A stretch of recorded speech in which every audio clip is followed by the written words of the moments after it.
Bon, je vous l'ai dit hier, on va parler de techniques, on va parler de méthodes pour être assertif. 5 techniques, 5 méthodes. Comme ça, on a autant de techniques que de méthodes.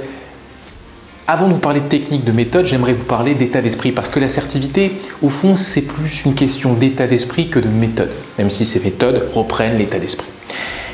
Steve Jobs, si je vous dis Steve Jobs dans les années 80, il y a encore des cheveux à l'époque.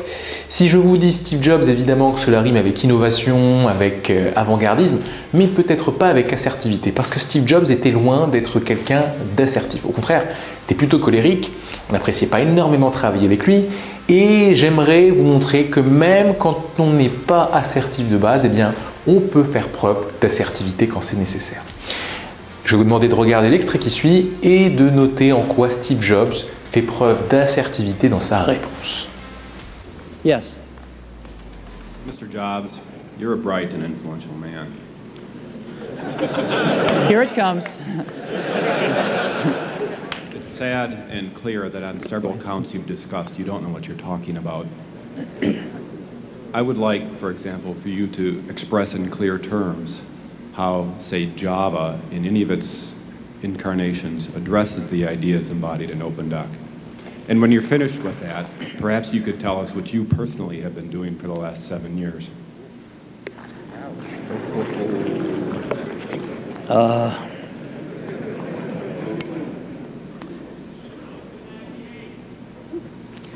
You know, you can please some of the people some of the time, but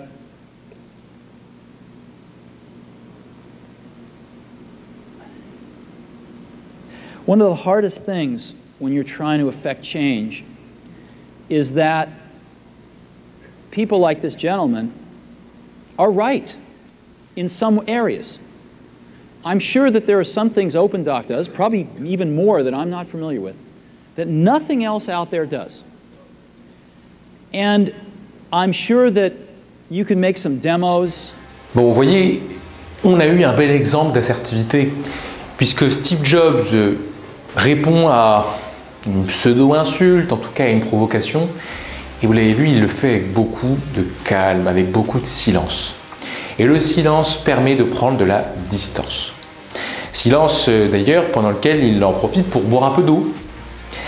Et il ne parle pas directement à son interlocuteur, mais parle de son interlocuteur. Ce n'est pas un jeu de ping-pong. Il sait valoriser l'autre, alors que cet autre ne le valorise pas lui.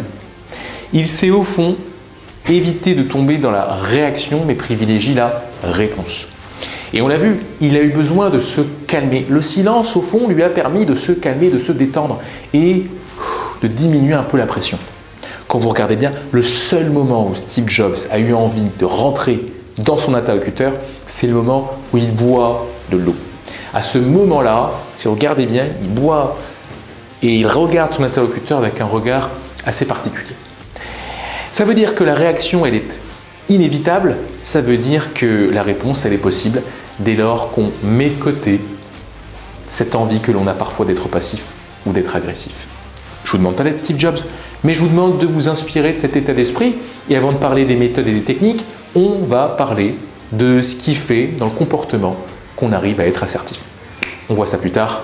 Rappelez-vous de Steve Jobs et cette semaine, on parle assertivité encore une fois.